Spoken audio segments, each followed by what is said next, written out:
Hi guys, welcome to our channel. Bigg Boss హౌస్లో ఎప్పుడు ఎలాంటి మలుపులు ఎలాంటి ట్విస్టులు పెడతాడో ఎవ్వరికి ఊహించలేరనే చెప్పాలి. ఇక ఇందులో భాగంగా బిగ్ బాస్ ఎవరన్నా కంటెస్టెంట్ నచ్చితే ఖచ్చితంగా వాళ్ళని సేవ్ చేయడానికే చూస్తాడు. అలాగే ఫేవరిజం కూడా చేస్తాడు రూల్స్ మార్చేసి.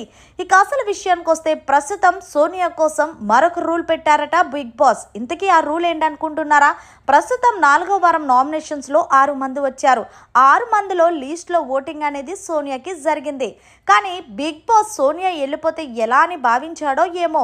అయితే సీక్రెట్ రూమ్ పెట్టాడు బిగ్ బాస్. అయితే ఇందులో భాగంగా ఆదిత్యకి లీస్ట్లో ఉంది కాబట్టి ఓటింగ్ ఈ వారం డబుల్ ఎలిమినేషన్ ఉండబోతుందంటూ నాగార్జున గారు ప్రకటించారట. మొత్తానికి డబుల్ ఎలిమినేషన్లో భాగంగా సోనియా అలాగే ఆదిత్య వీళ్ళిద్దరూ ఎలిమినేషన్ అయిపోతున్నారని హౌస్ మేట్స్ అందరూ నమ్మించారు. కానీ సోనియాని సీక్రెట్ రూమ్లో పెట్టి ఓం ఆదిత్యాని ఇంటికి పంపించడానికి ప్లాన్ చేశారు బిగ్ బాస్. నిజంగా ఇలా ప్లాన్ చేస్తే ఇది అన్ఫేర్ ప్లాన్ అనే చెప్పాలి. ఎందుకంటే అందరికంటే తక్కువ ఓటింగ్ జరిగింది సోనియాకి.